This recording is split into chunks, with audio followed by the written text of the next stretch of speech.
वंदना उनकी करे जिनसे सुशोभित है धरा, जिनसे है मानव का पथ प्रकाश ज्योति से भरा।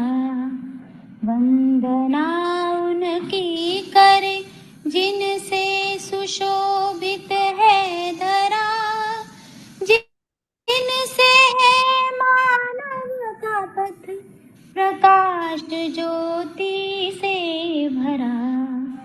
वंदना उनकी करे जिनसे दिशा हमको मिली नित मानवीय मार्ग की, पथ मिला निश्चित हमें थी कामना जिस मार्ग की। कृतज्ञता से सौम्यता की नित्य आई निरंतरा, कृतज्ञता से सौम्यता की नित्य आई निरंतरा, जिनसे है मानव का पथ प्रकाश ज्योति से भरा। वंदना उनकी करे जिनका है चिंतन शुभ यही, कैसे हो मानव सुखमयी।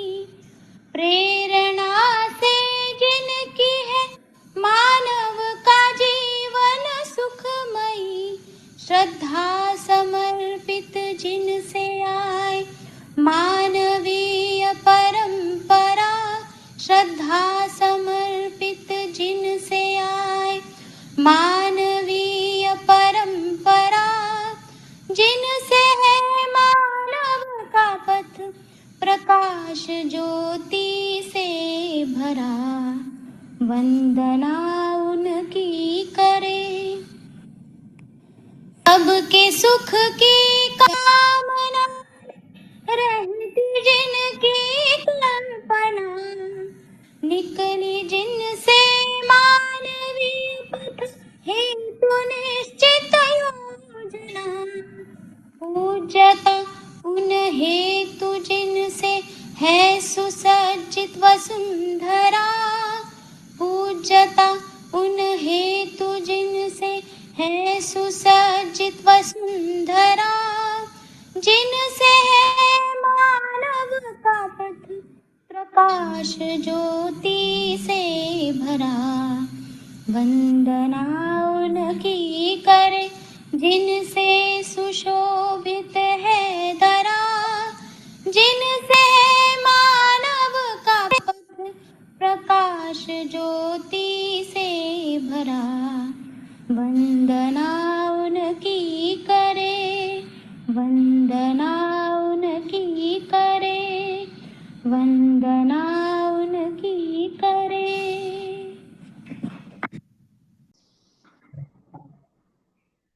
નમસ્તે, જય ગૌ માતા સૌને.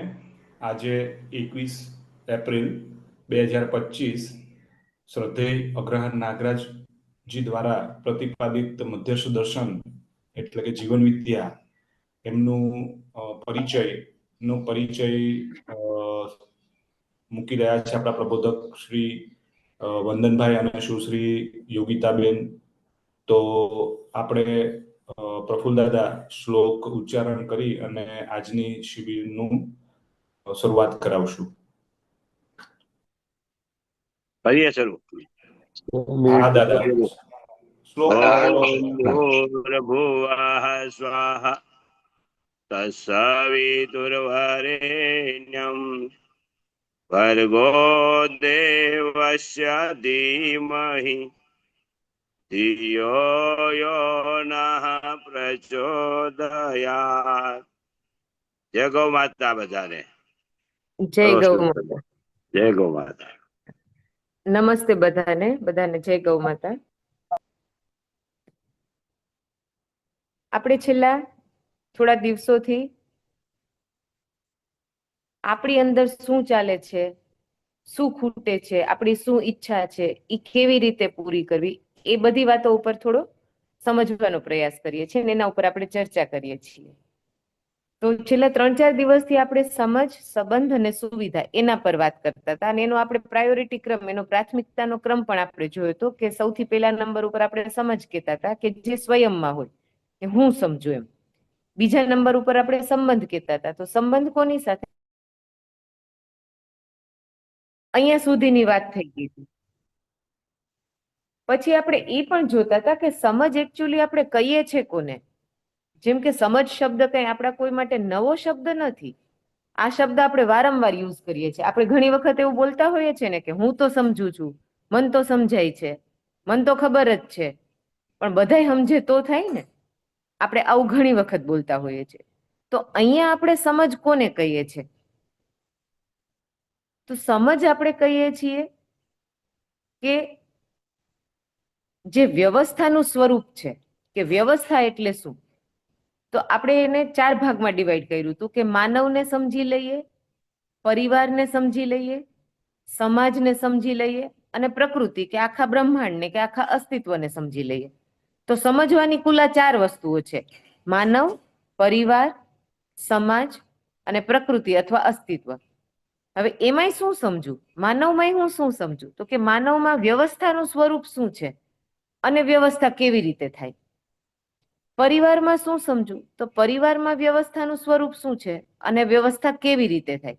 જેમ કે આપણે માનવને જ લઈએ તો માનવમાં વ્યવસ્થા શું છે? શું લાગે આપણને માનવમાં વ્યવસ્થા છે એ ખબર છે? આમાં સ્ક્રીન વિઝિબલ નથી વંદન. રિપલભાઈ, હું તમને વોટ્સએપ કરું છું પીપીટી. મારે આજે પાછું નેટનો પ્રશ્ન લાગે છે, તો રિપલભાઈને હું વોટ્સએપ કરું છું, એ શેર કરી દેશે. હા, બસ ખાલી હમણાંથી એક જ સ્લાઇડ હશે તોય ચાલશે, ને નો થાય તોય વાંધો નહીં, ચાલશે. ના ના, થઈ જશે, કરી દઉં છું. Okay okay. તો આપણે વ્યવસ્થાની વાત કરતા હતા. જો જેમ કે બહુ સિમ્પલ ઉદાહરણ લઈએ, અત્યારે આપણે અહીંયા જેટલા પણ લોકો જોડાયા છીએ, આપણે ઝૂમ થી જોડાયા છીએ. તો ઝૂમ ની એક વ્યવસ્થા છે. તમે લોકોએ રજીસ્ટર કર્યું હશે, રજીસ્ટર કરીને એક લિંક આવી હશે, એ લિંકને તમે ઓપન કરી હશે, એ ઓપન કરીને તમે એમાં જોડાયા હશો. પછી તમને હેન્ડ રેઝ કરવું હોય, હાથ ઊંચો કરવો હોય તો એનું એક ઓપ્શન આવે છે. પછી તમને માઇક જોતું હોય તો એના માટેનું ઓપ્શન આવે છે, અને તમે મ્યુટ અનમ્યુટ કરી શકો છો. બરાબર? તો આ આખી એક વ્યવસ્થા છે. જો આ વ્યવસ્થા મને સમજાઈ ગઈ હોય તો હું ઝૂમ ને વાપરી શકું. આ એક એક્ઝામ્પલ. તો મને વ્યવસ્થા ખબર હોય તો એની સાથે હું કામ કરી શકું.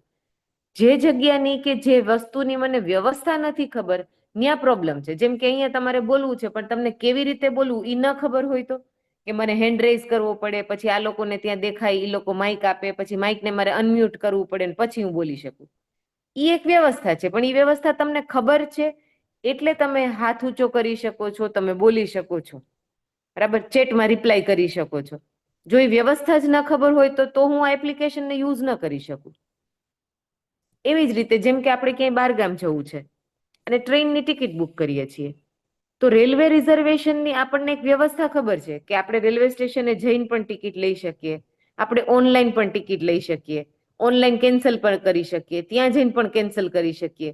તો એ એક આખી વ્યવસ્થા છે. એ વ્યવસ્થા આપણને ખબર છે તો આપણે ઓનલાઈન પણ ટિકિટ લઈ લઈએ છીએ, ઓનલાઈન એને કેન્સલ પણ કરીએ છીએ, પે પણ કરી દઈએ છીએ. તો મતલબ કહેવાનો એવું છે કે જે જગ્યાની વ્યવસ્થા તમને ખબર છે એની સાથે તમે ડીલ કરી શકો છો. જેની વ્યવસ્થા જ નથી ખબર એની સાથે ડીલ કરવું અઘરું છે.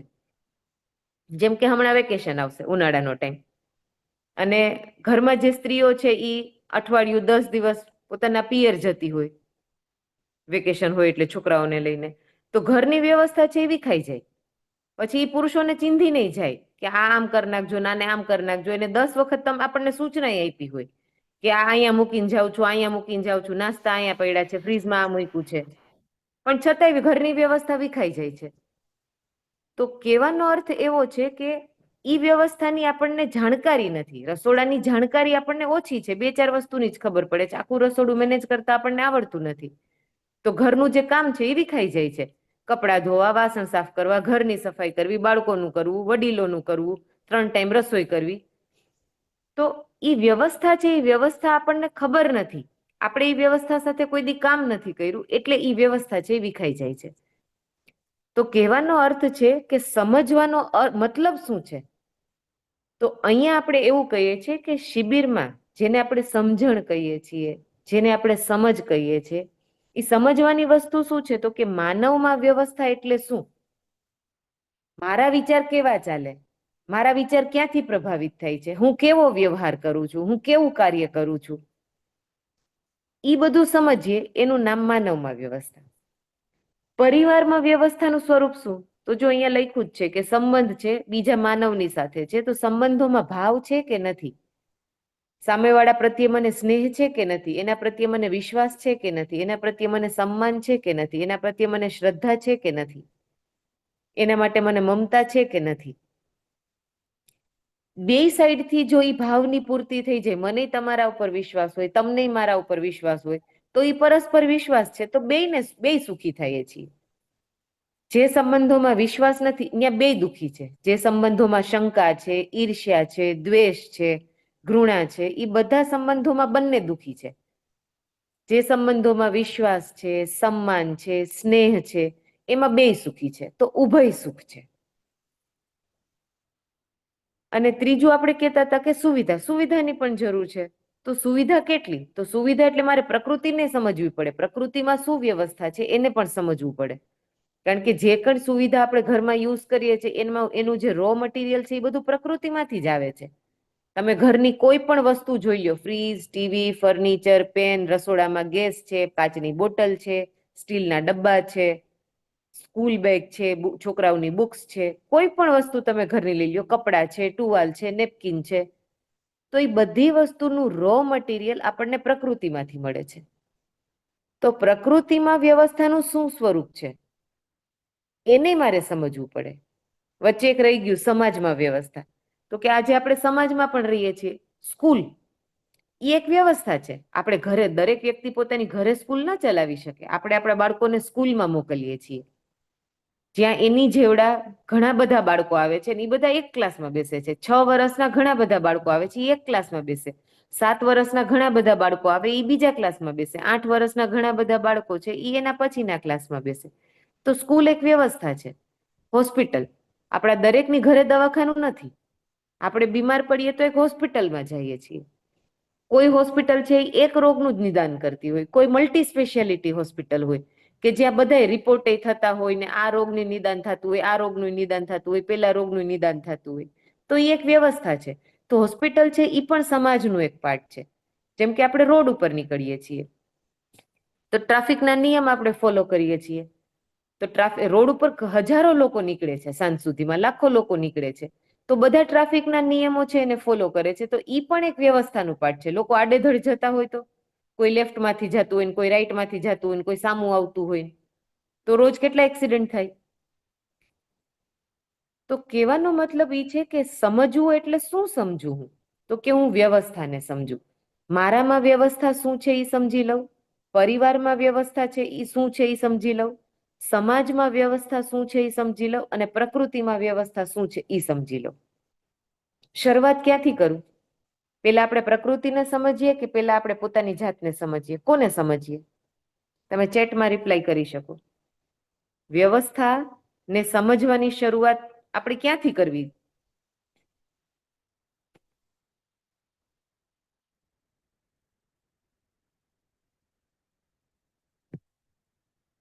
મારાથી શરૂઆત કરું કે પેલા બીજાને સમજવાની જરૂરત છે ત્યાંથી શરૂઆત કરું?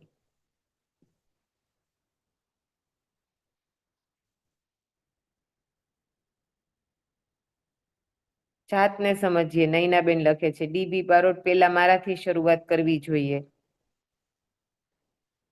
નમ્રતાબેન, પોતાનાથી. મતલબ કે આપણને એટલી તો ખબર પડે છે કે હા, શરૂઆત તો મારે પોતાનાથી કરવી પડશે. હિતેશભાઈ લખે છે જાત સુધરે તો જગ સુધરે. પૂનાભાઈ લખે છે પોતાનાથી. તો વાત તો આપણે કાલે પણ કહી હતી કે આપણે સમજવાની શરૂઆત છે એ પોતાનાથી કરવાની છે. તો પોતાનામાં હું શું સમજું? હવે સૌથી મહત્વનો મુદ્દો એ આવે કે પોતાનામાં હું શું સમજું? તો સૌથી પહેલા મારે મારા વિચારને જોવું પડે. કેમ કે જેવો મારો વિચાર છે ને એવો હું વ્યવહાર કરું, એવું હું કાર્ય કરું.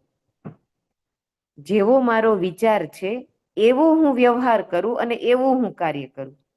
આપણે વ્યવહાર અને કાર્યને પણ અલગ અલગ જોતા હતા કે જ્યારે વ્યવહાર આપણે કોને કહીએ છીએ, પેલા આપણે એની વ્યાખ્યા કરી લઈએ, જે કાલે પણ આપણે કરી હતી.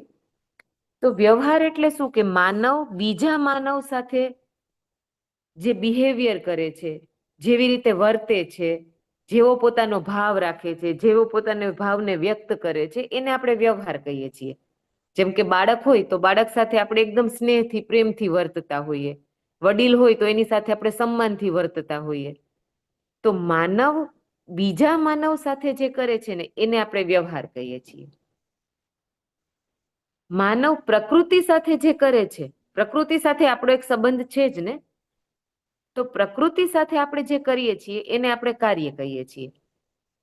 તો હું મારા ઘરમાં બીજા જે કોઈ પણ લોકો છે એ બધા સાથે સવારથી સાંજ કંઈક ને કંઈક વાત કરું છું, કંઈક ને કંઈક કામ એમની સાથે કરું છું, હું કંઈક કામ ચીંધું છું, ઈ મને કંઈક કામ કરવાનું કહે છે, હું એમને કીધેલું કામ હું કરું છું, મેં કીધેલું કામ ઈ કરે છે. આપણા બધાના ઘરમાં રોજ આવું થાય છે. તો ઘરમાં આપણે વ્યવહાર કરીએ છીએ. તમે ઓફિસમાં જાઓ છો, તમે ખેતરે જાઓ છો, તમે તમારા બિઝનેસની જગ્યાએ જાઓ છો, જ્યાં પણ આપણે જઈએ છીએ તો બીજા માનવ સાથે આપણે કંઈક ને કંઈક વ્યવહાર કરીએ જ છીએ. પછી માની લો કે આપણે કોઈ ઉત્પાદનનું કામ કરીએ છીએ, જેમ કે આપણે ખેતરમાં કરીએ છીએ, તો ત્યાં આપણે પ્રકૃતિ સાથે કામ કરીએ છીએ. હવા, માટી, પાણી, પથ્થર, વનસ્પતિ, કીડા મકોડા, નાના નાના જીવાત, જંતુ, એ બધાની સાથે કામ કરીએ છીએ. કોઈ ફેક્ટરીમાં જાઉં છું તો ત્યાં મશીનો સાથે કામ કરું છું. મશીન એટલે શું? એ લોઢું હશે, લાકડું હશે, એલ્યુમિનિયમ હશે, કોપર હશે, એવી કેટલી બધી વસ્તુઓ હશે કે ઈ બધાને મળીને તમે કંઈક ઉત્પાદન કરતા હશો. તો પ્રકૃતિ સાથે પણ આપણે કાર્ય કહીએ છીએ, જે કરીએ છીએ એને આપણે કાર્ય કહીએ છીએ. માનવ સાથે જે કરીએ છીએ એને આપણે વ્યવહાર કહીએ છીએ. હવે મુદ્દો એ છે કે હું જ્યારે કોઈ પણ વ્યવહાર કરું કે કોઈ પણ કાર્ય કરું તો હું વિચારું છું કે વગર વિચારીએ કરી દઉં છું? શું લાગે છે? કોઈ પણ હું કામ કરું તો હું વિચારીને કરું છું કે હું વિચાર્યા વગર કંઈ પણ કામ કરી દઉં છું?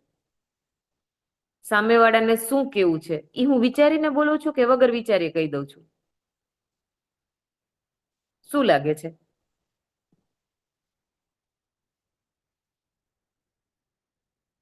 તમે ચેટમાં પણ રિપ્લાય કરી શકો છો, હેન્ડ રેઝ કરીને બોલી પણ શકો છો.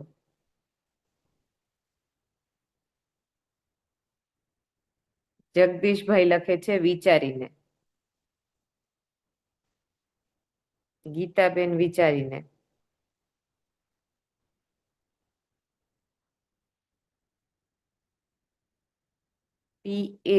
એવું લખે છે વગર વિચારે તો વ્યવહાર કરીએ છીએ.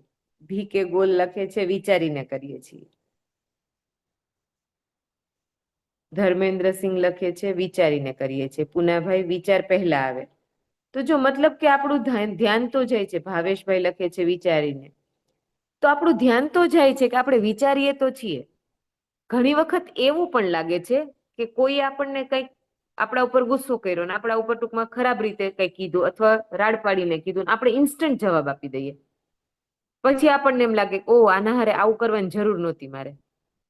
ત્યારે શું લાગે છે? ત્યારે આપણે વિચાર્યું હોય કે વગર વિચારે થઈ ગયું હોય?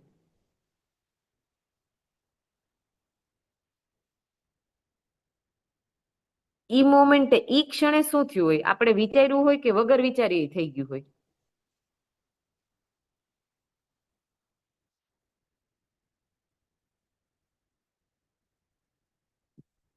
તો જો એક બે એક્ઝામ્પલથી સમજીએ.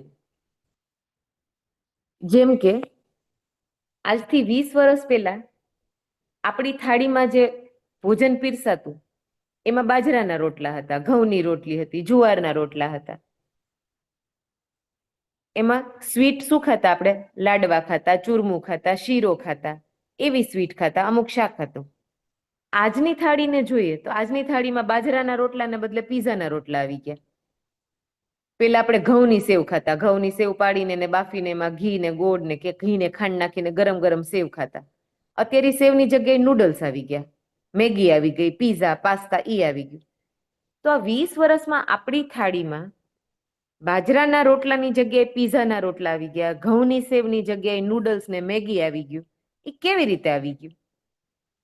કોઈ કહેશે કે આપણી થાળીની જે વાનગી છે એ બદલાઈ કેમ ગઈ?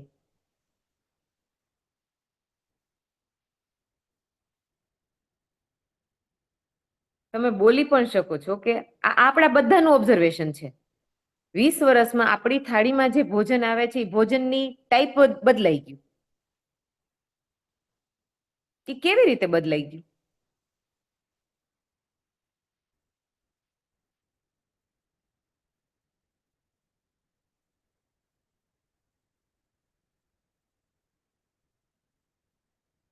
શું લાગે છે? વિચારવાની પ્રોસેસ આપણી એક્ટિવ થઈ કે ન થઈ?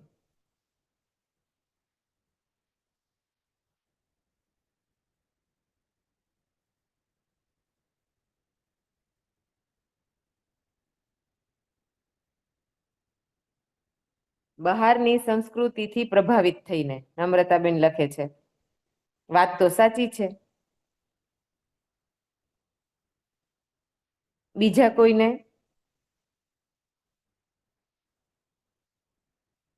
બીજો પ્રશ્ન.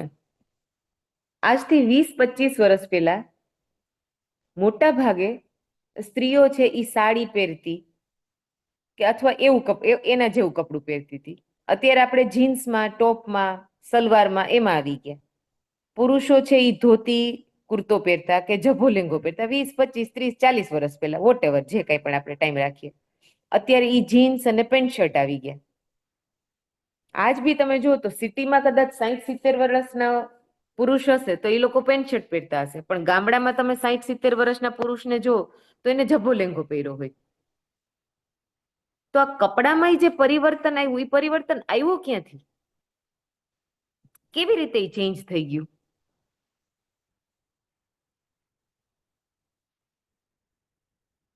તો જો આ બે એક્ઝામ્પલને જોઈએ ને તો બહુ સિમ્પલ છે.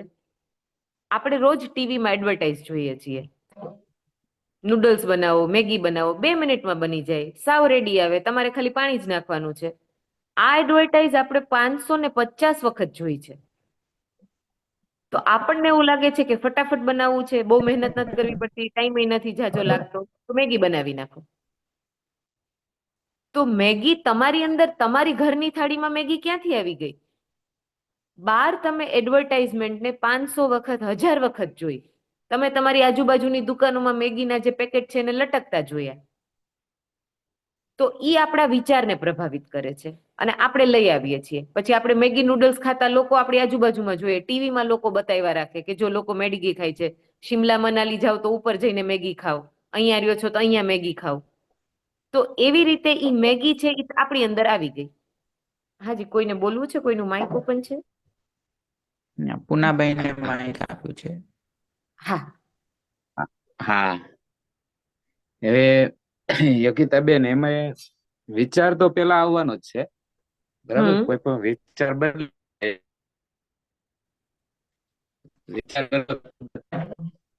તમારો અવાજ કપાઈ જાય છે પૂનાભાઈ.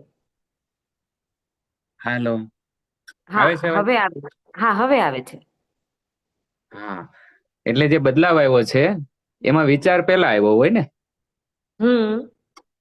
વિચાર પછી જેવો વિચાર એવો બદલાવ આવે છે. એક્ઝેક્ટલી. એટલે તમારી કહેવાનો મતલબ તો એવો થાય છે કે વિચાર જ પેલા બદલાય છે. હા, વિચાર પેલા બદલાય, પછી આચરણમાં બદલાય. હા એક્ઝેક્ટલી, એકદમ સાચી વાત છે કે પેલા વિચાર બદલાય, પછી આચરણમાં આવે, પછી મારે કેવો વ્યવહાર કરવો, કેવું કાર્ય કરવું ઈ થાય. તો વિચાર બદલાય છે ઈ તો 100% થઈ ગયું કે વિચાર પેલા બદલાય છે. હવે મારો હા. બીજો પ્રશ્ન ઈ છે કે વિચાર છે એ આપણો બદલાય છે એનું કારણ શું? આપણો વિચાર ક્યાંથી પ્રભાવિત થઈ જાય છે?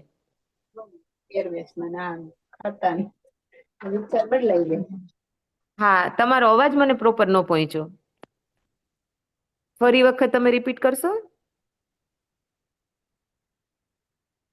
આજુબાજુનું વાતાવરણ એવું થઈ જાય કે લોકોને ખાતા પીતા જોઈ, પહેરવેશ બદલાવતા મિનિટ. જોઈ, હા, એટલે આપણને એટલે એવું લાગે પછી આ કે વિચાર બદલાઈ જાય.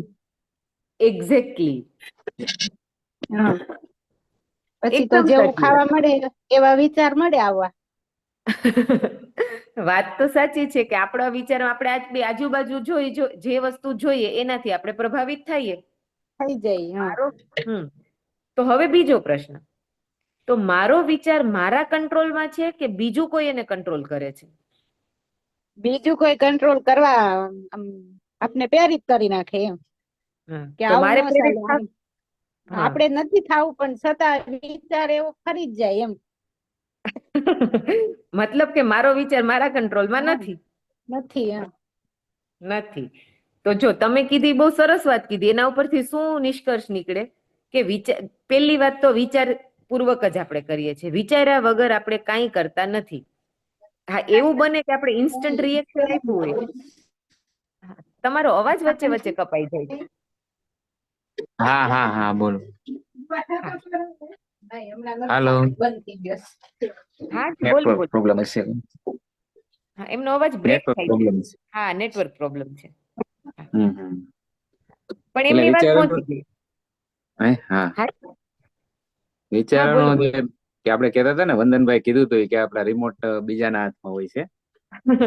એટલે આપણે રિમોટ બહુ બધા લોકોને આપી દીધા, એટલે ગમે ત્યારે Exactly. કોઈ વિચાર બદલી નાખે.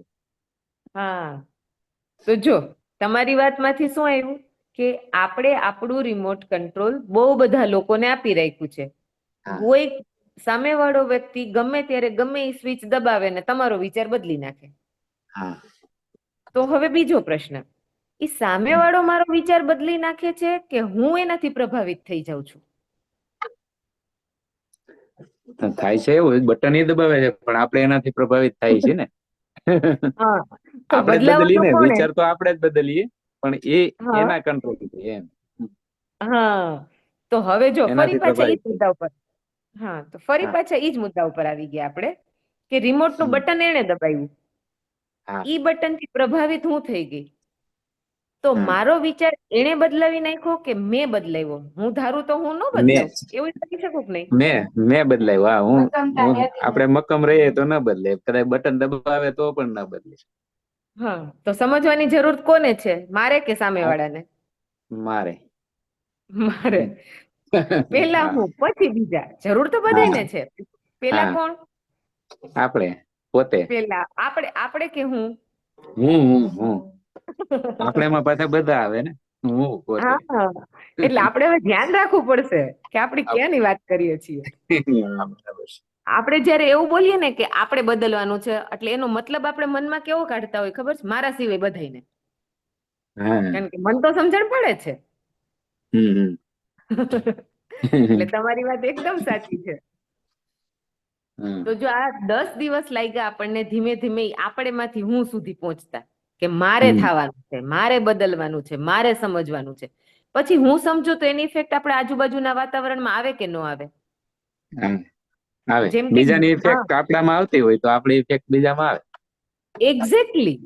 હા જો બીજાનો વિચાર છે એનાથી હું પ્રભાવિત થાઉં છું, તો મારા સારા આચરણથી, મારા સારા વિચારથી લોકો પ્રભાવિત થાય કે ન થાય? થાય. થાય. બરાબર. જેમ કે આ તમે પ્રાકૃતિક કૃષિ કરો છો, બરાબર? તો હા પ્રાકૃતિક કૃષિ શું છે? એ એક વિચાર, તમે એક વિચારને લઈને જ ચાલો છો ને, એ વિચારને જ તો સ્પ્રેડ કરવાની કોશિશ કરો છો. શું કરો છો તમે લોકો? હા. ઈ જ કરો છો ને કે ભાઈ હા પ્રાકૃતિક કૃષિ છે ઈ જ કરવી જોઈએ, તો ઈ એક વિચાર છે. પછી તમે અત્યારે ખેતી કરો છો અને બીજાને પ્રેરિત કરો છો, તો તમે એ વ્યવહાર કાર્ય કરો છો. તમે હમ લોકોને ભેગા કરો છો, એને ટ્રેનિંગ આપો છો કે પ્રાકૃતિક કૃષિમાં આમ કરાય, આમ કરાય, એને આમ કરો, એને આમ ન કરો. તમે માનવ સાથે વ્યવહાર કરો છો. પછી તમે ખેતરે જાઓ છો, તો તમે યુરિયા ડીએપી નથી નાખતા.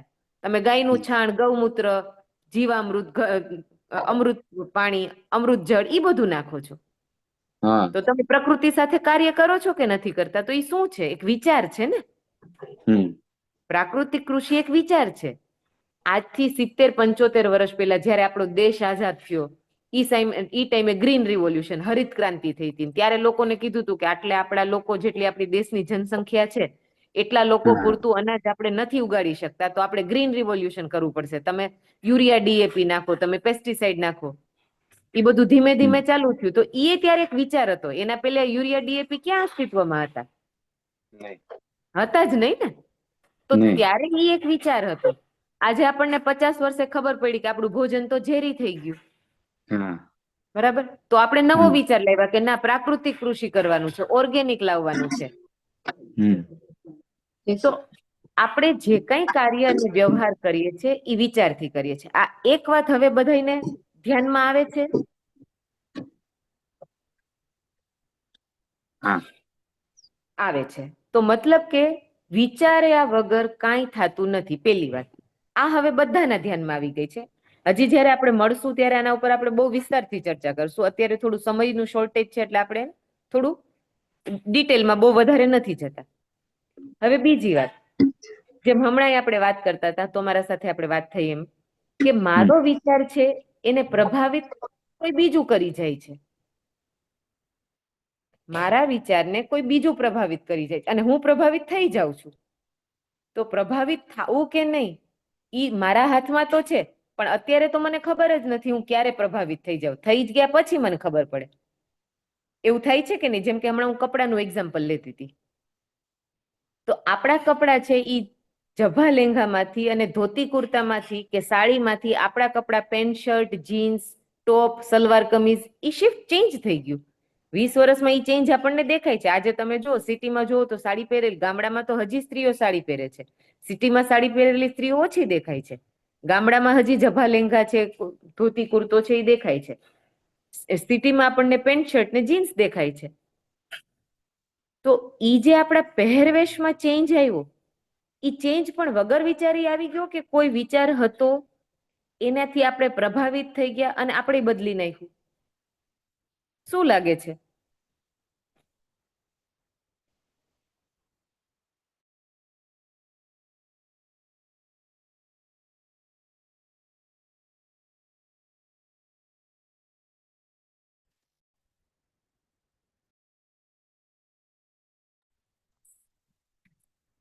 આવે છે મારો અવાજ?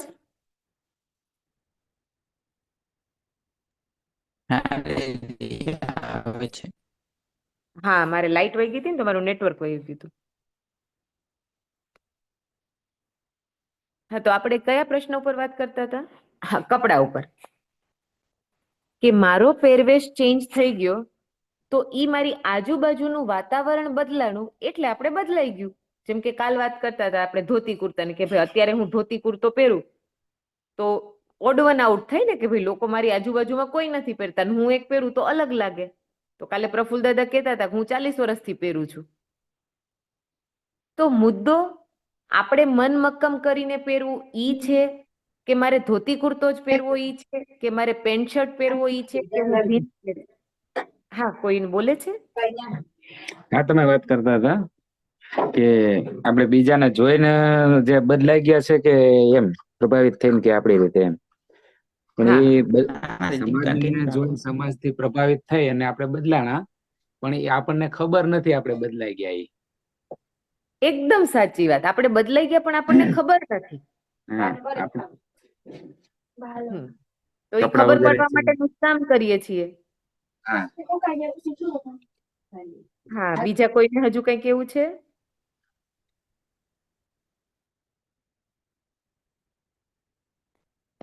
તો આપણે પ્રભાવિત થઈ જઈએ છીએ અને આપણને ખબર નથી. કોઈ ગમે ઈ આવીને મારા વિચારોમાં ગમે ઈ નાખી જાય અને મને જરાય ખબર નથી અને પછી જે વિચાર ઈ નાખી જાય ઈ વિચારથી પ્રમાણે હું હાલું. જેમ કે હમણાં હું મેગીનું એક્ઝામ્પલ ને પીઝાનું એક્ઝામ્પલ આપતી હતી. આપણા મગજમાં આપણી અંદર પીઝા પાસ્તા મેગી ઈ એડવર્ટાઇઝ એટલી બધી આવી, તમે રોડ ઉપર જાઓ તો દુકાનોમાં એ જ પડીકા ટીંગાતા હોય, એને જોઈને આપણે એટલા બધા ઓલા થઈ ગયા કે આપણે વગર વિચારે આપણે પણ મેગી ને નૂડલ્સ ને પાસ્તા ને ખાવા માંડ્યા. હવે પાછા એનાથી પ્રોબ્લેમ થવા માંડ્યા તો આપણે થોડાક જાગૃત થયા કે ના આ તો ન ખવાય, આપણે જે ખાતા હતા ઈ બેટર હતું આના કરતા. તો મુદ્દો ઈ છે કે કોઈ પણ વ્યક્તિ કે કોઈ પણ એડવર્ટાઇઝમેન્ટ કે સમાજમાં મારી આજુબાજુમાં જે પણ કઈ થાય છે એનો પ્રભાવ મારા સુધી પહોંચે છે. જો હું જાગૃત ન હોય તો, જો હું ધ્યાન રાખતી હોય, હું હોશમાં હોય તો ઈ વિચાર છે એ સીધો મારી અંદર નથી આવી જતો, પેલા ફિલ્ટર થઈ જાય કે આનાથી મારે પ્રભાવિત થવું કે નહીં, આ મારે લેવું કે નહીં. જેમ કે અત્યારે હમણાં લગ્નની સિઝન ચાલે છે લગ્નમાં હમણાં થોડા 1-2-3 વર્ષથી એવો ટ્રેન્ડ છે કે બધા એક સરખા કપડાં પહેરે. પીઠી ચોડવાનો રસમ છે તો એમાં બધા એક સરખા કપડાં પહેરે. માંડવો છે તો માંડવામાં બધા પટોળું પહેરે ને કાલ ઘર ચોડું પહેરે ને કાંઈ એક કલરની બાંધણી પહેરે ને. લગ્નમાં તો કે લગ્નમાં વર્કવાળી સાડી પહેરશું, પીઠી ચોડવામાં તો કે કા પીળા પહેરશું કા વાદળી પહેરશું, વોટેવર જે કંઈ પહેરતા હોય. એ એક આખો ટ્રેન્ડ થઈ ગયો છે. આજથી 4-5 વર્ષ પહેલા એવો ટ્રેન્ડ નહોતો. જેની પાસે જે કપડાં હોય એ પહેરીને જતા. હવે તમે વિચારો, આપણા બધા સાથે ક્યાંક ને ક્યાંક બનેલું હશે. મારા સાથે બનેલી ઘટના શેર કરું. હમણાં જયારે આપણે ડિસેમ્બર મહિનામાં જયારે આપણે અમુક પહેલી વખત આપણે ઓનલાઈન શિબિર કરી હતી, કાનપુર જયારે ગયા હતા એના પહેલા આપણે 1 મહિનો ઓનલાઈન શિબિર કરી હતી અમુક જિલ્લા સંયોજકો સાથે. 80-90 જણા હતા. ઈ સમયે જયારે ઈ વર્કશોપ છે, ઈ જયારે શિબિર છે, ઈ સવારમાં હું ને વંદન લેતા હતા રોજ 1-1 કલાક, અત્યારે જેમ કરીએ છીએ એમ જ. તો ઈ સમયગાળામાં જ અમારા કુટુંબમાં એક પ્રસંગ હતો અને અમારા પરિવારમાં જ હતો. તો પછી બધા નક્કી કરતા હતા કે આપણે માંડવામાં પટોળું પહેરશું. મારા પાસે પટોળું હતું નહીં, તો મારે શું કરવું? આ મારી સાથે બનેલી ઘટના હું શેર કરું છું, જે ત્યારે મેં શેર કરી હતી, અત્યારે બીજી વખત શેર કરું છું. તો મારા પાસે પટોળું હતું નહીં. હવે હું પટોળું લઈ તો શકતી હતી, બરાબર. પટોળું 1000 રૂપિયાની સાડી છે, એ પટોળા પ્રિન્ટ વાળી મળે, 5000 નું પટોળું મળે, 50,000 નું મળે, 5 લાખ નું મળે, બરાબર. જેની જેવી ટૂંકમાં સગવડ છે એ પ્રમાણે લોકો લેતા હોય છે. હું પટોળું લઈ તો શકતી હતી, પણ મને એ વિચાર આવતો હતો કે પટોળું લઉં, બરાબર. પટોળું માં ખાલી એટલા માટે લેવું છે કારણ કે બધાય પટોળું પહેરે છે. બધા એવું નક્કી કરે છે કે ઘરમાં આપણે જેટલા છીએ ને માંડવામાં આપણે બધા પટોળું પહેરશું, જેની પાસે જે કલરનું હોય, બરાબર. તો ટ્રેન્ડ એવો હાલતો હતો ને બધા પહેરતા હતા, બરાબર. તો પછી વાત થતી હતી, નક્કી કરતા હતા. એટલે મને પૂછતા હતા, મને કે તું કયું પહેરીશ? મેં કીધું મારા પાસે તો પટોળું નથી. ઈ કે તો ઈ કે કોકનું લઈ આવજે. ઈ કે મેં કીધું ઈ લઈ આવો ને મારે ગોતવા જવું ને કોકનું, ને પછી એનું બ્લાઉઝ ફિટિંગ કરાવવા જવું ને વળી કોકના બ્લાઉઝમાં સિલાઈ કરવી ને વળી ખોલવી, એવું કરી શકતી હતી. હું લઈ પણ શકતી હતી, હું શોધી પણ શકતી હતી. મારી બેનનું, મારી ભાભીનું, મારી નણંદનું, કોઈનું પણ લઈ શકતી હતી. અવેલેબલ એ હતું. હવે મુદ્દો એ છે કે મારે પટોળું એ બધા પહેરે છે તો મારે પહેરવું કે મારે એનાથી વિરોધમાં જઈને કે નહીં મારી પાસે તો નથી તો હું તો મારી પાસે છે એ જ પહેરીશ. તો બે મુદ્દા નહોતા કરવાના. એ બધાય પહેરે છે તો એ બધાયના વિરોધમાં જઈને કે ના હું તો મારી પાસે છે એ જ પહેરીશ, એવું મારે નહોતું કરવું. અને મને એમેય થતું હતું કે આ ટ્રેન્ડમાં મારે નથી જવું, તો હું શું કરું? તો બધા અમે બેઠા હતા. તો પછી મેં વાત મૂકી, મેં કીધું કે હાલો આપણે પહેરી લઈએ. મેં કીધું હું ગોતી લઉં તો મળી જાય. પણ મેં કીધું આપણે 10-11 જણા છીએ, આપણા બધા પાસે પટોળું છે એવું નથી. મેં કીધું 1-2 બીજા પાસે નથી. બીજી એક મારી કઝિન છે, એને કીધું, ઈ કે મારી પાસે નથી, અને કે મને તો કોઈના કપડાનું ફિટિંગ ન થાય, ઈ થોડી જાડી છે, તો ઈ કે મારે ગોતવા જવું પડે. ઈ કે બરાબર. તો ત્રીજી એ કીધું. તો 3 જણા અમે થયા કે જેની બેને એવું હતું કે ગોતવું પડે એમ હતું, મારે એવું હતું કે કા લેવું પડે ને કા શોધવું પડે. મેં કીધું જો આપણે એવું રાખીએ કે બધાએ પટોળું જ પહેરવું, તો જેની પાસે નથી એના ઉપર તો તમે દબાવ ક્રિએટ કરો છો ને, પ્રેશર ક્રિએટ કરો છો. હવે એને ટાણે ગોતવા જવું કે લેવા જવું. તો લગ્ન છે એ એક ઉત્સવ છે, એક પ્રસંગ છે, એક ખુશી માણવાનો અવસર છે. આપણે અહીંયા પ્રેશર શું કામ ક્રિએટ કરવું? એ એક ખાલી કપડાના લઈને. તો બધાએ સાંભળ્યું, બધા ચૂપ થઈ ગયા. પછી 5 મિનિટ રહીને જેની પાસે નહોતું ને, મારી કઝિન, એને કીધું, ઈ કે હા, ઈ કે તું જી પહેર ને, ઈ કે તું ગમે બીજું પહેરવાની છો? મેં કીધું હા હું બીજું પહેર લઈશ. મેં કીધું ઈ કે હું બીજું મારી પાસે છે એ પહેર લઈશ. તો ઓલી ત્રીજી જે હતી કે મારી પાસે છે હું પહેર લઈશ. પછી બધા એગ્રી થઈ ગયા. બધા કે હાલો એવું કઈ નથી રાખવું, ઈ કે જેની પાસે જે હોય એ પહેરે. તો આમાં મારે 2 વસ્તુ કેવી છે, બધા એક સરખું પહેરે છે અને હું તો એવું નહીં પહેરું, એવી રિજિડિટી, એવું જીદ, એવું નહોતું કરવું મારે. એનો વિરોધ નહોતો કરવો. હા, બધાને એવું લાગે છે કે પહેરવું છે તો ઓકે, એમાં કઈ ખોટું નથી. ભાઈ બધા પાસે છે ને પહેરે છે તો ભલે પહેરે. પણ જેના ઉપર નથી એના ઉપર દબાવ ક્રિએટ થાય, એના ઉપર પ્રેશર ક્રિએટ થાય, એ મને વ્યાજબી નહોતું લાગતું. જેમ કે મારા ઉપર એ પ્રેશર ક્રિએટ થાય. બીજી 2 હતી એની પાસે નહોતું, બરાબર. હું થોડીક ટૂંકમાં કહી શકું ને વાતને રજૂ કરી શકું એવી સ્થિતિમાં હતી. બાકી 2 મારી કઝિન છે એ તો સાવ ગામડા મારી, એ તો વાતને મૂકી નથી શકતી. મને ખબર હતી કે આની પાસે નહીં હોય એવું મને અંદાજો હતો. હવે ઈ વાતને મૂકી જ ન શકે કે મારી પાસે નથી તો હું શું કરું? તો એના ઉપર તો પ્રેશર આવે, તો લોકો ઉપર પ્રેશર ન આવવું જોઈએ. તો આ આખી વાતથી હું એમ કહેવા માંગુ છું કે કેવું કપડું પહેરવું ને એનું કોઈ સ્ટાન્ડર્ડ નથી.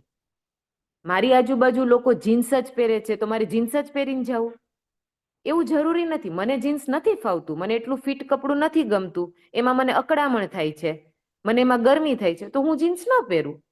મને જે ફાવતું હોય ઈ કપડું પહેરું. જેમ કે તમે જો આજ પણ જો, હું પેલા આખી વાત પૂરી કરી દઉં, પછી આપણે લોકોનો ફીડબેક કે શેરિંગ હશે ઈ લેશું. જેમ કે આજ પણ તમે જો સૌરાષ્ટ્ર રિજિયન જે છે ને એ ગરમ પ્રદેશ છે. સૌરાષ્ટ્રનું ટેમ્પરેચર થોડું ઉત્તર ગુજરાત દક્ષિણ ગુજરાત કરતા થોડું વધારે હતું. હવે તો એ ચેન્જ થઈ ગયું, પણ છેલ્લા 20 વર્ષોનું આંકડા જોઈએ તો સૌરાષ્ટ્ર છે એ ગરમ ઝોન છે. તો સૌરાષ્ટ્રમાં પુરુષો છે ને એ મોટે ભાગે ધોતી કે લેંઘો જ પહેરતા અને માથે પાઘડી બાંધતા. આપણે ગામડામાં તમે આજ બી જુઓ તો હવે તો ઓછા લોકો પાઘડી બાંધે છે, પણ બાંધતા. એનું કારણ શું હતું? અને સફેદ ને સુતરાઉ કપડું જ પહેરતા. શું કામ? તો એના સિમ્પલ કારણો હતા કે એક તો સૌરાષ્ટ્રનું જેવું વાતાવરણ છે, સૌરાષ્ટ્રની જેવી જલવાયુ છે, ઈ પ્રમાણે ઈ ટેમ્પરેચર પ્રમાણે એમાં હવામાં ભેજનું પ્રમાણ થોડું ઓછું હોય, ગરમ પ્રદેશ છે એટલે. તો ત્યાં ઈ કપડું સૌથી વધારે સ્યુટેબલ હતું. તમારા શરીરને ટાઢક આપનારું, રાહત આપનારું, તમને અકળામણ ન થાય, શરીર પણ પ્રોપર રીતે કવર થઈ જાય, તડકાથી રક્ષણ મળે. આપણે માથે પાઘડી બાંધતા જ. એનું રીઝન એ હતું કે માથું ન તપે. આજે હવે આપણે ફેશનમાં એને ટોપીમાં આવી ગયા, ટોપી આપણે બ્લેક જ પહેરીએ કે બ્લેક ટોપી શું લુક્સ ગુડ, સરસ લાગે એટલે. બાકી જો પેલા પાઘડી પહેરતા તો સફેદ જ પાઘડી બાંધતા. કોઈ દી કલરની પાઘડી આપણે સૌરાષ્ટ્રમાં જોઈ નથી. તો એનું કારણ હતું કે જે કપડું આપણા શરીરને સંરક્ષણ આપે છે, શરીરનું રક્ષણ કરે છે, આપણા શરીરને સૂટ કરે છે, આપણા શરીરને કમ્ફર્ટેબલ લાગે છે, અનુકૂળ લાગે છે, મને અકળામણ નથી થતી, એવું કપડું પહેરવાનું. પછી જો મને જીન્સમાં અકળામણ ન થતી હોય, મને જીન્સ ફાવતું હોય તો જીન્સ પહેરવાનું. તો કયું કપડું પહેરવું ને કયું કપડું ન પહેરવું એવું કોઈ સ્ટાન્ડર્ડ નથી. જેને જે અનુકૂળ આવે, જેને જેમાં સંરક્ષણ મળે, જેના શરીરને કમ્ફર્ટેબલ લાગે ઈ કપડું ઈ પહેરે. જેમ કે હું મારું જો તો શિયાળો હોય ને ત્યારે હું ફિટ કપડું પહેરું, જે શરીરને મને ફિટિંગ વાળું કપડું હોય ને, જેમ કે હું સલવાર પહેરું તો એ શરીરને એકદમ ચોંટેલી રહીએ એવું કપડું પહેરું. હું પેન્ટ પહેરું તો એ શરીરને ચોંટેલું રહીએ એવું પહેરું, શિયાળામાં પહેરું ત્યારે. એપ્રિલ મહિનો આવે ને એટલે હું મારા કપડાં ચેન્જ કરી નાખું, કાં હું સ્કર્ટ પહેરું અને કાં હું ખુલ્લો કુર્તો છે ઈ પહેરું. કારણ કે ઉનાળામાં મને શરીરને ટચ થાય, આપણી ત્વચાને ટચ થાય એવું કપડું મને અકળામણ થાય, તો ઈ કપડું હું નથી પહેરતી. મારી આજુબાજુમાં બધા આવું પહેરે છે એવું જરૂરી નથી.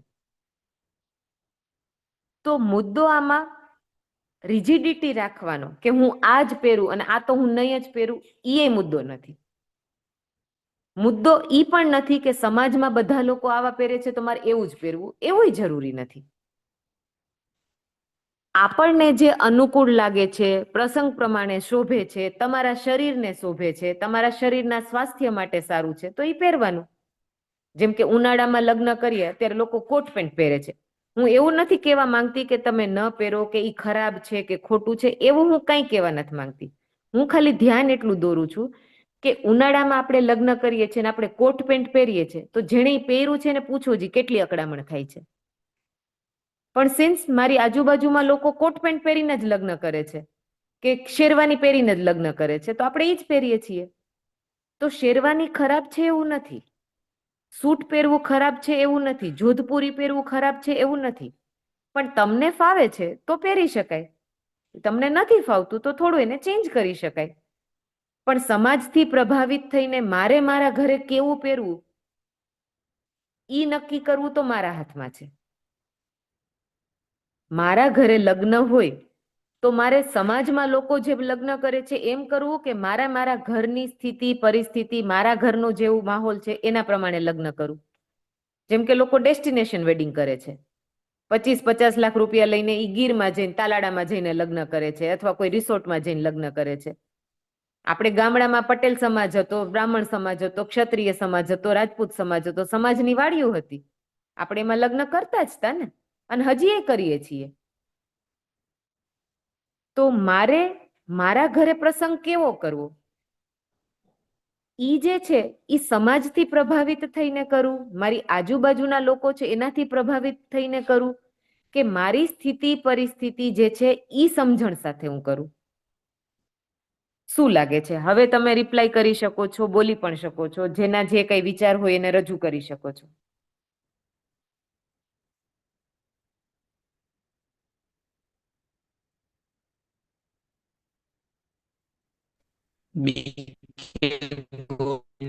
આપ્યું છે, પૂનાભાઈ સતાણીને માઇક આપ્યું છે અને ડાયાભાઈ ને પણ માઇક આપ્યું છે. તમે બોલી શકો. આપણી પોતાની પરિસ્થિતિ મુજબ જ કરી શકાય. વાત તો સાચી છે. પછી હજી ખાલી પરિસ્થિતિ વશ કરું કે હજુ એમાં બીજું કઈ થઈ શકે?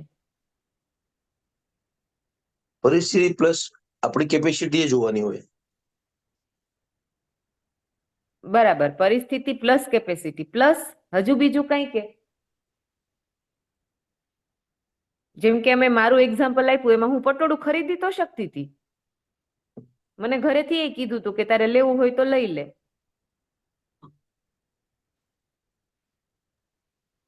પણ મારા પાસે કમલેશભાઈ, બહુ બધી સાડીઓ હતી.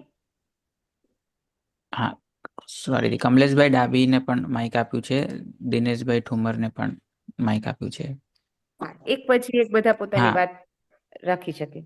નમસ્તે. નમસ્તે. મને એવું લાગે છે કે આપણી આવશ્યકતા મુજબ આપણે પહેરવું જોઈએ. એક્ઝેક્ટલી. મારી જરૂરત છે તો મારે પહેરવું જોઈએ. મારી પરિસ્થિતિ તો છે કે ભાઈ હું ખરીદી તો શકું એમ છું, પણ મારી પાસે બીજી 10 સાડી ઓલરેડી પડી હતી. તો આપણા યોગિતાબેન, સાથે એવું છે કે નહીં? હા, હાજી. યોગિતાબેન, જય ગૌ માતા. જય ગૌ માતા. હવે આપણે ગઈકાલે પ્રફુલ્લ દાદાએ કીધું હતું કે હું 40 વર્ષથી ધોતીને પહેરું છું, તો એ એમને અનુકૂળ છે. અનુકૂળતા પહેલી હોવી જોઈએ કપડાં પહેરવા એક્ઝેક્ટલી. માટે. એટલે અનુકૂળ હોય તે પહેરીએ એ સમજણ છે. સાચી વાત. જો તમે હવે વિચારથી ઉપરનું જે બોક્સ દેખાય છે સમજણ, ઈ જગ્યાએ આવ્યા. એટલે સમજણ હોય તો વિચાર આવે, અને વિચાર હોય તો એ વ્યવહાર થાય. એક્ઝેક્ટલી સાચી વાત છે. જો હવે તમે જે વાત કીધી ને એને હું એક લાઈનમાં સમઅપ કરું તો એનો મતલબ શું થયું? પહેલો પ્રશ્ન, કપડાં આપણે શું કામ પહેરીએ છીએ? અનુકૂળતા માટે. અનુકૂળતા, મારા શરીરના રક્ષણ માટે. જેમ કે ઉનાળો રક્ષણ છે, માટે. બરાબર છે, તો ઉનાળામાં હું ગરમ કપડું નહીં પહેરું. ઉનાળામાં હું બરાબર છે. કોટનનું સાદું સુતરાઉ કપડું પહેરીશ.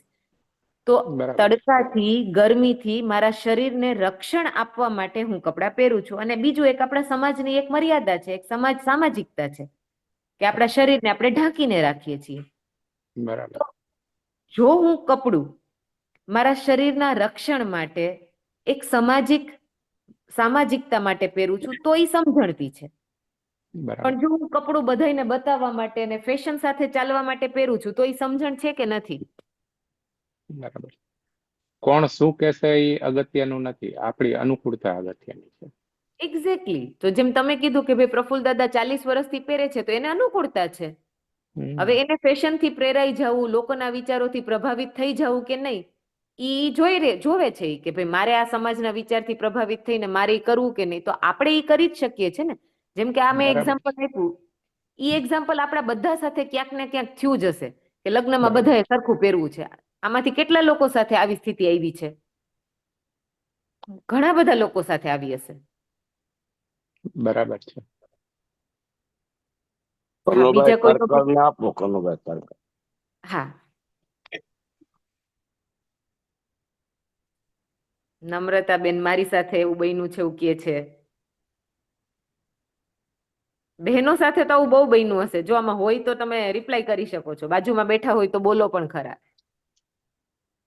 કનુભાઈ નું ખુલ્લું માઇક. હા કનુભાઈ, નમસ્તે. નમસ્તે. મને એવો અનુભવ છે કે સમાજમાં પ્રભાવિત થઈ જાય એવું તો બધું હોય છે, જાહેરાત હોય છે.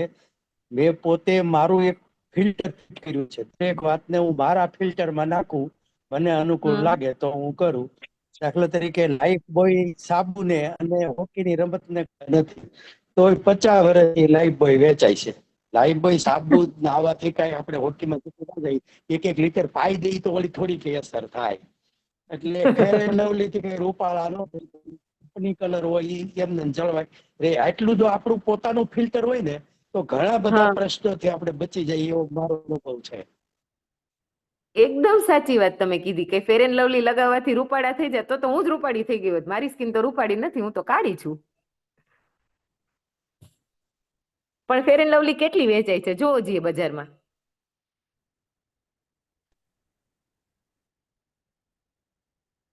હજી બીજા કોઈને બોલવું હતું? કોઈનો હેન્ડ રેઝ હતો?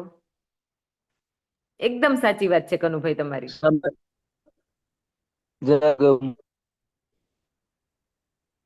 અવાજ કપાઈ જાય છે તમે બોલો છો એ.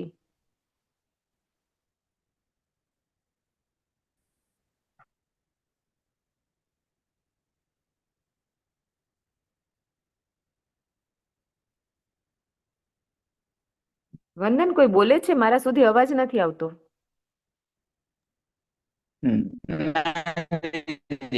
બાબુજી ઠાકોર વચ્ચે પ્રયત્ન કરતા હતા પણ નેટવર્ક નથી, ટચ થઈ ગયા કદાચ તો. અચ્છા, ઓકે ઓકે. બીજા કોઈનો હેન્ડ રેઝ નથી ને? ના હા ના. હા જીનો કનુભાઈ નથી, ખાલી એમનું છે. હા. તો જો આખી વાતને આજે 2-3 ઉદાહરણ લીધા, ઈ જે એક્ઝામ્પલ હતા ઈ તો મેં મારા પોતાના જ લીધા હતા અને આપણા બધા સાથે બન્યું છે, મારા સાથે જ બને છે એવું નથી. તો આ બહુ નાના નાના મુદ્દા છે, જેમ હમણાં કનુભાઈએ કીધું કે મારું પોતાનું ફિલ્ટર એ હોવું જોઈએ ને. પણ જો હું સમાજમાં જે ચાલે છે, મારી આજુબાજુમાં જે ચાલે છે એનાથી પ્રભાવિત થઈ જાઉં છું તો મારું ફિલ્ટર કામ જ નથી કરતું. તો મારું ફિલ્ટર જામ થઈ ગયું હોય, એને સાફ કરવું પડે એમ છે. આપણે એ ફિલ્ટરની સફાઈ જ કરીએ છીએ. મારે શું પહેરવું ઈ કોણ નક્કી કરે? હું નક્કી કરું કે એડવર્ટાઇઝ નક્કી કરે કે સમાજ નક્કી કરે? જો એક સૌથી સિમ્પલ એક્ઝામ્પલ નમ્રતાબેન, હા નમ્રતાબેન. નમસ્તે યોગિતાબેન. નમસ્તે નમસ્તે નમ્રતાબેન. તમે જે એક્ઝામ્પલ આપ્યું કે તમારી સાથે બન્યું કે બધા નથી, તમે થોડા અલગ વિચાર આવતા હતા તો તમે કન્વિન્સ કર્યા, એમને સમજાવ્યા કે યોગ્ય નથી, એમ તમે અનુકૂળતા પ્રમાણે ચાલી શકો એમ છો.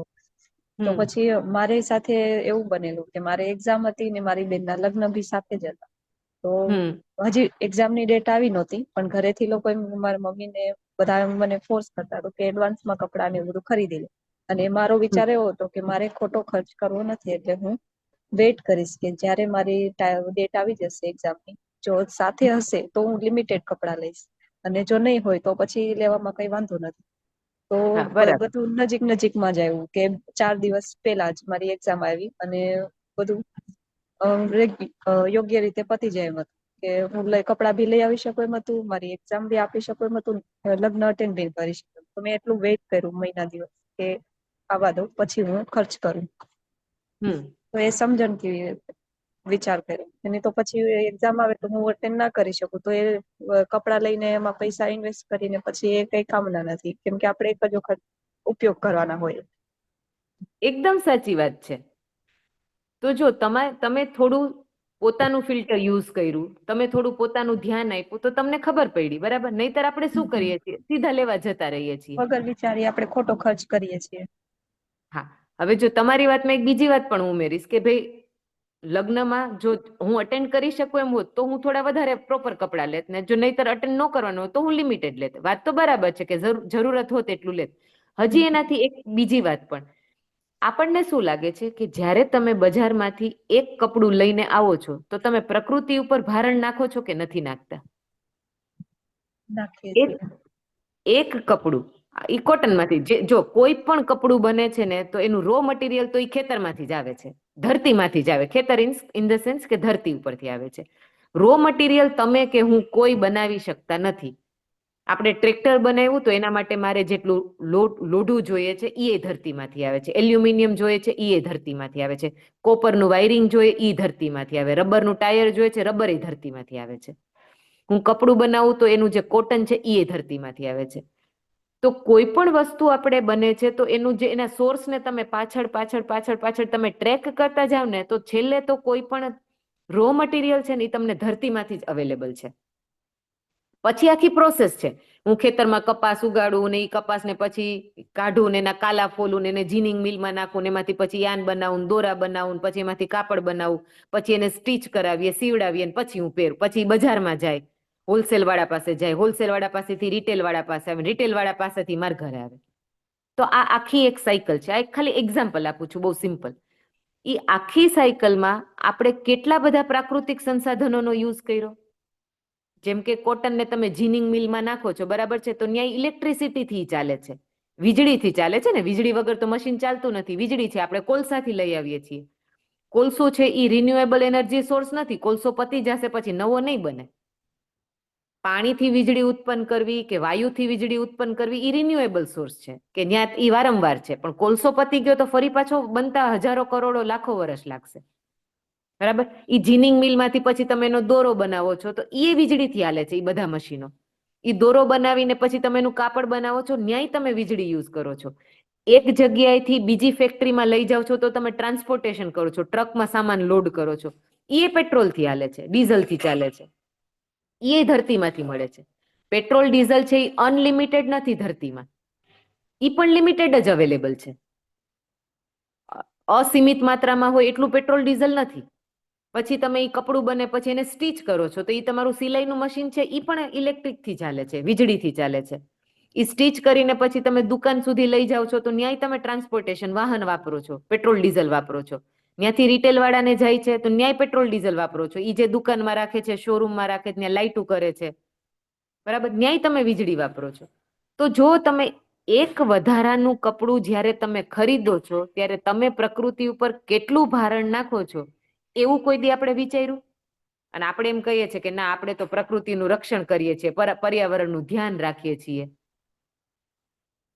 જે જગ્યાએ હું સાયકલ લઈને પણ જઈ શકું એમ હોય, 1 કિલોમીટર 1.5 કિલોમીટર હોય, હું શારીરિક રીતે સક્ષમ છું, હું બીમાર નથી અને હું સાયકલ ચલાવી શકું એમ છું, તો એ જગ્યાએ હું એક્ટિવા લઈને જાઉં છું કે સાયકલ લઈને જાઉં છું?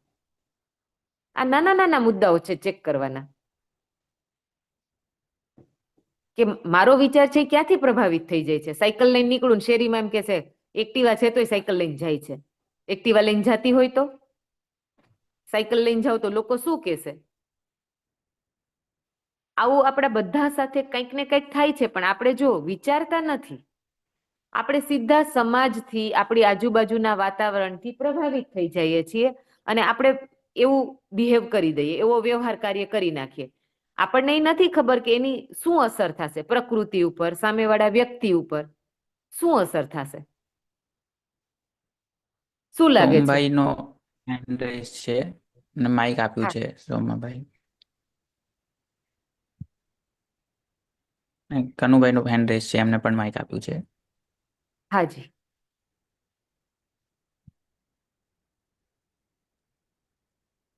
માર્કેટિંગમાં એક નવો નિયમ આવ્યો છે કે ગ્રાહકને ઉશ્કેરો. ગ્રાહકને ઉશ્કેરવાના ખરીદવા. એને જરૂરિયાત હોય કે હોય તમે એવો ઉશ્કેરો કે એ માલ ઘેરે લઈ જાય. બોલો, હવે એમાં એની અસર થાય છે. હમણાં એક કાર્યક્રમમાં મને બોલાવ્યો હતો, એમાં એ પ્રાઇવેટ કંપની હતી અને એ બધાને આવક માટે ઉશ્કેરતા હતા અને એવી વાત કરી 100 રૂપિયા 1000 રૂપિયાની કિલો કેરી હોય, બાજુવાળા ખાઈને બહાર નાખે તો તમને નથી ઈચ્છા થતી? અધ્યક્ષમાં હું તો મેં છેલ્લે એમ કીધું મને ઈચ્છા નથી થતી એટલા માટે કે એ કાર્બન વાળી હોય છે ને ખવાય જ નહીં. આ લોકો ક્યાં સુધી પબ્લિક ને પહોંચાડી દેશે? અને બીજું એન્જિન ચાલતા હોય છે, ડબ્બા નહીં, ડબ્બા તો પાછળ ચાલે.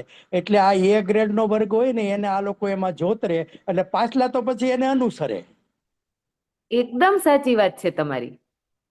તમે જે બે વાત કીધી ને, બે વાત આજે એવું જ થાય છે. એટલે જ તો આ બધી વાત આપણે કરીએ છીએ કે ઈ તો ઉશ્કેરે છે, હવે ઉશ્કેરાવવું કે નહીં ન્યા મારે કામ કરવાનું છે. કે લોકો તો ઉશ્કેરે જ છે ને, જેમ કે આ એક સરખા કપડાં પહેરવાનો ટ્રેન્ડ છે, એ શું છે? એ ઉશ્કેરવાનું જ છે. તો લોકો તો ઉશ્કેરે છે, મારે એનાથી પ્રભાવિત થઈ જવું કે નહીં, એ પહેલો મુદ્દો છે. તો જો સમજણ હશે, બરાબર, મારે કપડું શું કામ પહેરવું એ સમજણ હશે તો હું નહીં ઉશ્કેરાવ.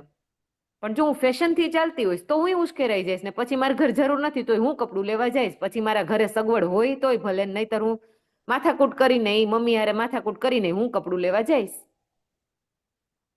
એટલે તમારી વાત એકદમ સાચી છે. અને બીજી વાત એ તમારી એટલી જ સાચી છે કે જે એ ગ્રેડનો વર્ગ છે, એક વખત ઈ ચાલે તો પાછળના લોકો તો એની પાછળ પાછળ ચાલે જ છે.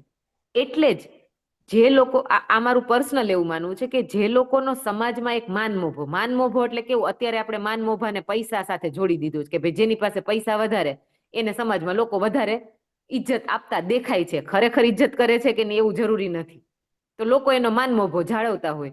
તો જે લોકો પોતાને શિક્ષિત માને છે, જેમની પાસે પદ છે, સારી પોસ્ટ છે, જેમની પાસે એક સગવડ છે, પૈસા છે, એની જવાબદારી વધારે છે, કારણ કે લોકો એને ફોલો કરે છે. આ વાત બહુ મહત્વની છે. જેની પાસે પદ છે, જેની પાસે પૈસા છે અને જેની પાસે પ્રતિષ્ઠા છે ને, એ પદ, પ્રતિષ્ઠા અને પૈસાને આખો સમાજ અનુસરે છે. તો જેની પાસે આ છે ને એને સમજવાનું બધાને જ છે, પણ જેની પાસે આ છે અને ઈ સમજે ને તો સમાજમાં જે બદલાવ છે ને એ વધારે ઝડપથી આવે. શું લાગે છે કનુભાઈ તમને? એટલે જ મેં કીધું એન્જિન ચાલતા હોય છે, ડબ્બા નહીં. એન્જિન જ્યાં જાય ત્યાં બધાય જાય. આપણે પેલા ઘઉંનું ચાળણ છે એ નાખી દેતા, હવે આપણને ખબર પડી કે ફાઈબર તો એમાં છે. એ તો પેલા એકદમ સાચી વાત છે.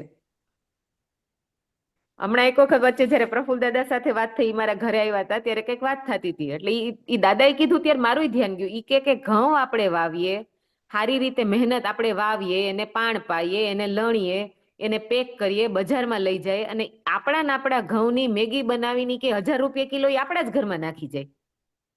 હવે તમે વિચારો, તમે જ ઉત્પાદન કરો છો અને એને પ્રોસેસ કરીને કચરો તમારા ઘરમાં ઠલવી જાય, આપણને ખબર નથી.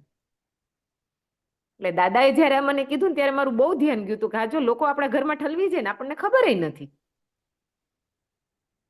અને આપણી વસ્તુ. તો શું લાગે છે, વિચાર ઉપર કામ થવું જોઈએ કે ન થવું જોઈએ? અજીતસિંહ નો માઇક ખુલ્લું. હા, અજીતસિંહનું ઘણા સમયથી માઇક ખુલ્લું છે, અમને એક સાંભળી લઈએ. હા જી. હાજી નમસ્તે યોગિતાબેન અને પ્રફુલ્લ દાદા. નમસ્તે અજીતભાઈ. સરસ મજાની વાત કરી એ પ્રમાણે વૈચારિક પરિવર્તન છે આખું આ એડવર્ટાઇઝ થી માંડીને બધા દ્વારા, કે આપણા દરેકના વિચાર પરિવર્તન કર્યા છે. એટલે વિચારમાં પરિવર્તન થવું ખૂબ જરૂરી છે. કારણ કે શરૂઆતની અંદર જે પ્રાકૃતિક ખેતી આવી ત્યારે પ્રફુલ્લ દાદા અમારી સાથે હતા. મારા ગામથી જ અમે શરૂઆત કરી હતી. સૌથી પહેલું મેં ડેવલપ ફાર્મ કર્યું. દાદાને ખ્યાલ છે, હું MSc છું, છતાં ગામના લોકો ને બધા આસપાસના સમાજના લોકો કઈક એગ્રીકલ્ચર ભણ્યો અને આ પ્રાકૃતિક ખેતીની અંદર આગળ વધ્યો. આનું રીઝન બંને મેથડ ઊંધી છે, કારણ કે હું મોસ્ટ ઓફ એગ્રીકલ્ચર નું સાયન્સ ભણેલો ને આની અંદર પ્રાકૃતિક ખેતી. પણ હું એટલું સમજતો હતો કે પ્રાકૃતિક ખેતીમાં ટોટલી સાયન્સ આવેલું છે. એટલે આખું મારું ગામ બધા જાત કરતા હતા. પણ એક વિચાર પરિવર્તન કરીએ, અને ખાસ કરીને આપણી જે જૂની સિસ્ટમ છે એની કોર વેલ્યુ ખ્યાલ નથી હોતો. એટલે કોર વેલ્યુ જો લોકોને સમજાય જાય ને એટલે ખૂબ ઝડપથી લોકો આ પદ્ધતિ તરફ આગળ વધે. મારા ગામમાં ઘણા બધા આજ કરી રહ્યા છે, આસપાસમાં પણ ઘણા બધા કરી રહ્યા છે. ગામના લોકો લગભગ વર્ષો પહેલા આપણા તેલની વાત કરી તો તેલ જ્યાં વિમલ તેલ કે કપાસિયા તેલ ખાતા હતા, અત્યારે મારા ગામ આસપાસના બધા જ લોકો જે અહીંયા દેશી ઘાણી કરેલી છે ઘાણીનું તેલ ખાય, કારણ કે એમને કોર વેલ્યુ ખ્યાલ આવી ગયો કે આ વસ્તુ ખાવી જોઈએ. એટલે વિચાર પરિવર્તન છે ને ખૂબ જરૂરી છે. કળથીની વાત કરું તો કળથી અમે ગામના લોકો આસપાસ એટલો બધો એનો પ્રચાર કર્યો હતો કે આ વસ્તુ એટલી જબરજસ્ત છે કે જે ખાવી જોઈએ, અને પૌષ્ટિક વેલ્યુ આ છે. તો ગામના લોકો ધીરે ધીરે કરીને વાવેતર શરૂ કર્યું ને અત્યારે ખાતા થયા છે. એટલે ટૂંકમાં રિયલી કોર વેલ્યુ આપણી હતી. અત્યારે કેવું છે, શિક્ષિત નથી, આપણે કુશિક્ષિત છીએ. એટલે અમુક વસ્તુ જે આપણે ટ્રેડિશનલ વસ્તુ છે, વૈચારિક પરિવર્તન આવેલું છે, જો એમાં 100% ચેન્જીસ થાય તો ખૂબ આમાં આગળ વધી શકીએ આપણે. એટલે એકદમ સાચી વાત છે તમારી કે ભાઈ મારો વિચાર છે એ મારી સમજણથી મારો વિચાર થાય કે સમાજના પ્રભાવથી મારો વિચાર થાય. તો મારો વિચાર ચાલે ક્યાંથી, મારા વિચારને ધક્કો મારવા વાળું ફ્યુલ કયું? જો સમજણથી મારો વિચાર ડ્રાઈવ થાય છે તો આપણે સાચા. જેમ કે તમે એક્ઝામ્પલ આપ્યું, બરાબર, કે તમે એગ્રીકલ્ચર ભણ્યા છો, બરાબર, અને તમારી વાતે એકદમ સાચી છે. જો આ વસ્તુ મારા ધ્યાનમાં આવતી. મારા પપ્પા જુનાગઢ એગ્રીકલ્ચર યુનિવર્સિટીમાં હતા, હવે તો રિટાયર થઈ ગયા. એટલે એગ્રીકલ્ચર મારું બેકગ્રાઉન્ડ છે ને અમારે, હું ખેડૂતની દીકરી છું, એટલે ગામડે અમારે ખેતી છે, એટલે મેં ખેતી એ કરી છે. એગ્રીકલ્ચરમાં જે ભણાવે છે ને એ ખેતી, એ કોઈ દી ખેતરે જતા નથી, અને જે ખેતરે જાય છે એ કોઈ દી એગ્રીકલ્ચર કોલેજમાં જતા નથી. આ વિડંબના છે આજના સમાજની. હકીકત એવી છે કે જે ખેતી કરે છે એ ભણતો નથી, ભણે છે એ ખેતી નથી કરતો. એટલે આ બેની વચ્ચે કોર્ડિનેશન થવાની જરૂર છે. આજે થોડુંક આપણું શિક્ષણમાં એ થયું એ છે કે આ બેને લોકો જોડવાની કોશિશ એ કરે છે. એગ્રીકલ્ચર યુનિવર્સિટી આ કામને હવે કરવા પણ માંડી છે. તો મુદ્દો આખો એટલો જ છે કે મારો વિચાર ક્યાંથી ડ્રાઈવ થાય છે. જેમ કે પ્રાકૃતિક કૃષિ કરવું, આપણા શરીરને સારું પોષણ મળે એવો આહાર આપવું, એ સમજણથી આવેલો વિચાર છે, બરાબર, કે મારા શરીરના પોષણ મળે એવો આહાર મારે આપવો. તો એવો આહાર મારે ઉત્પાદન કરવું. તો એવો આહાર ઉત્પાદન કરવા માટેની રીત કઈ? પ્રાકૃતિક કૃષિ. તો અલ્ટિમેટલી તો મારો વિચાર ડ્રાઈવ ક્યાંથી થાય છે ને ત્યાં આપણે કામ કરવાની જરૂર છે. તો આખી વાતને હું સમઅપ કરી દઉં, પછી આપણે કોઈનું હોય તો લઈ લઈએ, સમય પણ થવા આવ્યો છે. તો આખી વાતનું સમઅપ શું હતું? શરૂ મેં ત્યાંથી કર્યું હતું કે સમજ, સંબંધ અને સુવિધા ત્રણેય જરૂરી છે. પહેલો નંબર ઉપર સમજ, બીજા નંબર ઉપર સંબંધ અને ત્રીજા નંબર ઉપર સુવિધા.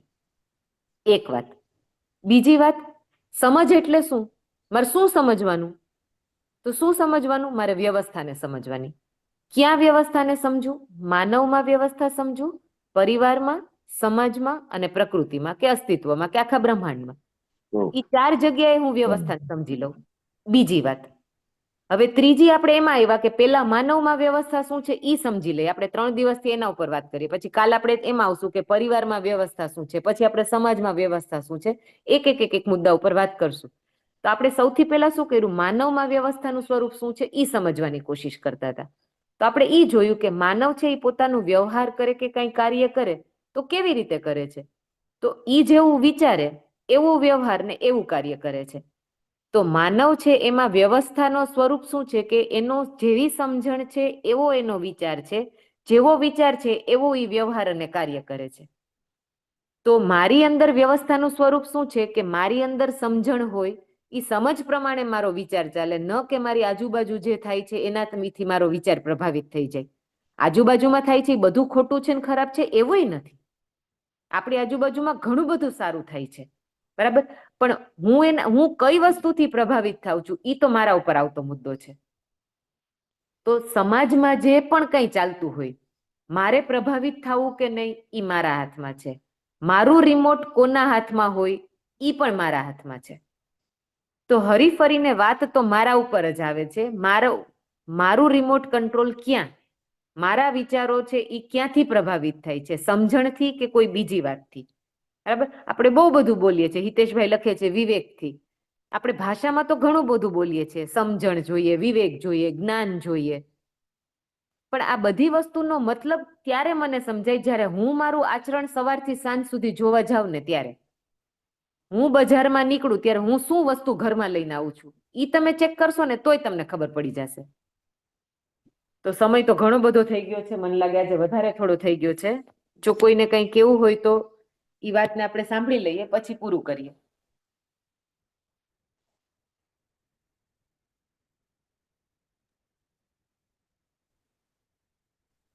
છે કોઈનું હેન્ડરેઝ કે કોઈને વાત મૂકવાની છે?